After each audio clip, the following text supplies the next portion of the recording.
Bonjour, ici Sébastien pour Ciné Techno et aujourd'hui je vais vous parler du jeu Super Mario Party disponible sur Nintendo Switch dès le 5 octobre 2018. Depuis le premier volet paru sur Nintendo 64, chaque console a eu droit à au moins un Mario Party. C'est devenu un jeu incontournable pour de nombreux joueurs. Fini la numérotation du jeu, signifiant du même coup un vent de changement à la franchise, surtout que le volet sur Wii U n'a pas fait l'unanimité. On revient aux sources puisqu'il consiste à jouer sur un jeu de société qui est parsemé d'embûches avec un Joy-Con à la main, car il est impossible de jouer lorsque les Joy-Con sont attachés à l'écran. Donc, il y a de multiples plateaux de jeu à notre disposition ayant chacun des caractéristiques différentes afin de diversifier les parties, comme en utilisant le système de tuyaux bien connu de l'univers de Mario, tandis qu'un autre va utiliser des personnages afin de boucher des accès à certaines zones.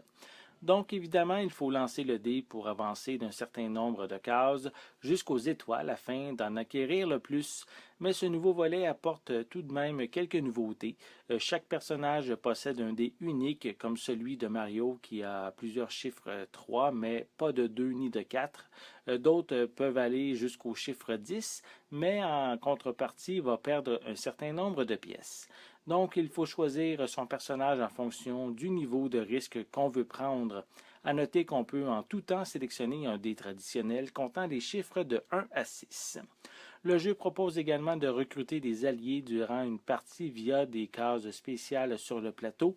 Elles permettent de désigner via un tirage au sort le personnage qui va nous accompagner. Cela permet d'avoir l'avantage d'avancer beaucoup plus rapidement car les dés sont jumelés, surtout si on a de nombreux alliés à nos côtés. Il y a également des cases de chance, des blocs cachés et des boutiques permettant de contrer les plans de vos adversaires, comme en vous téléportant vers une étoile ou en enlevant des pièces à un autre joueur. Ces différentes options rendent les matchs dynamiques où un retournement de dernière minute est monnaie courante. Comme je l'ai dit, on retrouve les bases qui ont fait le succès de la franchise avec des graphismes très beaux, des décors uniques et beaucoup d'animations même en arrière-plan. Le point le plus important pour qu'un Mario Party soit un succès, ce sont ses mini-jeux.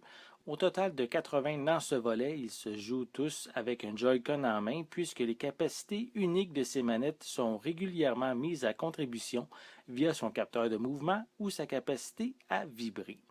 J'ai été étonné par la variété d'épreuves et de l'ingéniosité de celles-ci, puisqu'on va à un certain moment prendre différentes boîtes en main pour juger de son contenu.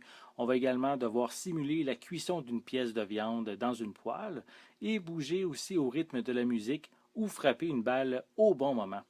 Malheureusement, lorsqu'on joue en équipe avec l'intelligence artificielle, ce n'est pas toujours réussi.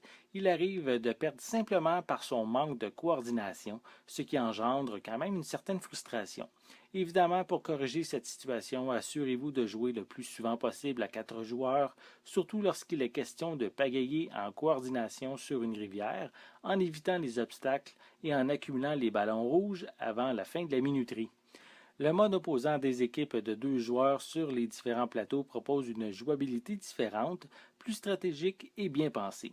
Presque tout est partagé au sein du duo. La combinaison des dés permet à chacun des participants de se déplacer plus rapidement et chacun dans la direction désirée. Donc, le premier peut s'occuper d'accumuler les objets, tandis que le second peut être en charge de récupérer les étoiles. Il est important dans ce mode-ci d'être précis dans les déplacements car il faut absolument tomber sur la bonne case pour acquérir l'objet convoité. Comme autre mode annexe, il y a la scène rythmique dans laquelle il faut reproduire les indications visuelles présentées à l'écran, où on a également la salle de jeu de Toad proposant quelques épreuves originales faisant intervenir plusieurs consoles Nintendo Switch les unes à côté des autres. Ces modes offrent quand même du bon temps mais demeurent anecdotiques comparativement aux plateaux principaux. On peut jouer aux mini-jeux en ligne avec le reste de la planète, mais au moment de mes tests, la fonctionnalité en ligne n'était pas encore activée puisqu'elle le sera seulement au lancement du jeu. Proposant des jeux vraiment amusants, j'en ai quand même pas remarqué qui se démarquent du lot. Beaucoup sont axés sur la jouabilité avec les Joy-Con. C'est dommage de devoir absolument avoir le contrôleur dans notre main. Malgré ce petit désavantage, Super Mario Party reste un incontournable pour les fans de la franchise et respecte le désir de Nintendo de regrouper les joueurs autour de sa console.